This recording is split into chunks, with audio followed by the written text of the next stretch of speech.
Hello and welcome to another Econolastic video. In this one, we're going to be covering the aggregate supply curve and some of its properties. The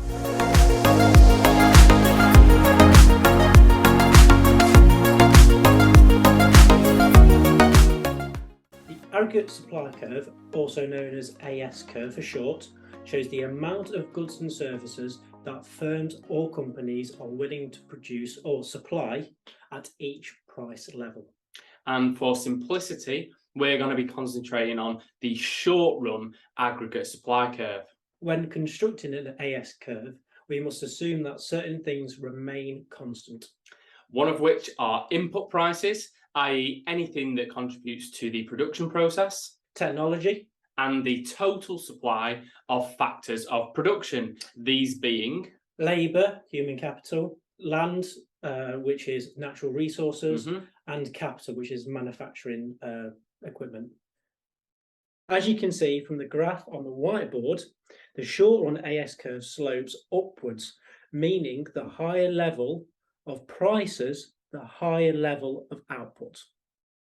So just so you can see that with some numbers attached, if we're at price level P1, the quantity or level of output is Q1. If the price level goes up to P2, the quantity or output goes up to Q2. Because of our ceteris paribus factors, i.e. wage and other inputs held constant, then if the price of a firm's product rises, their profitability at every level of output will now increase. So let's put this in a simple example. Take a car manufacturer. You still employ 100 people, for example, and still pay them the exact same wage. And your rent and operating costs have remained the same because everything remains constant on this line. That's assuming the short-run aggregate supply curve. Yeah. That's how we draw it. Yeah. So all of your inputs have not increased in price. But the price of the cars that you're producing are now going up in price. Given what Joe's just said, that none of the input prices are changing, they're all held constant. Their profit per car that they're now producing has obviously gone up. It's higher than it was before. So we know this probably looks a little bit like microeconomics now, but we will bring this back to macroeconomics shortly. The question is then, why can't firms supply at whatever quantity they choose at the higher price? I.e., we look at this graph, why is the aggregate supply curve not horizontal? The first reason is diminishing returns. Some factors of production, i.e. the capital equipment that's used, is fixed in supply. And the factors that are adjustable, such as labour and other inputs, eventually start to experience diminishing marginal physical product. For example, there's only so much labour you can assign to one machine before you're going to get nothing more out of that one machine. So where does this link to macroeconomics, Joe? Well, Andrew, so what you do is add up all the supply curves for all the companies and all the goods and services that they produce, and then add them all up, and that will give you the aggregate supply curve, because remember, it's all about the total economy. In macroeconomics. Yeah. The second reason that the aggregate supply curve is not simply a horizontal line is shortages of variable factors.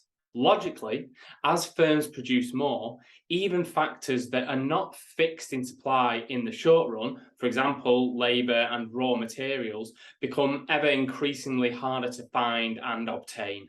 Therefore, the rising costs explain the upward sloping of the aggregate supply curve. And the more suddenly that the costs rise as production increases, the less elastic the curve gets. So, i.e., it starts to get steeper as you go up the curve. Finally, we're going to cover what causes a shift in the aggregate demand curve. So that means a leftward shift or a rightward shift. And a shift is caused by a change in any of those variables that we held constant when we draw the AS curve, the short-run AS curve. For example, technology, the labour force, and capital stock tend to change only slowly over time. And this has the effect of gradually moving the AS curve rightwards, shifting it rightwards, which will look like this on the whiteboard.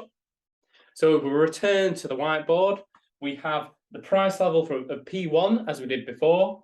Now, with the new curve that's shifted to the right, AS2, at the original P1, we're not producing Q1 now, we're producing Q3.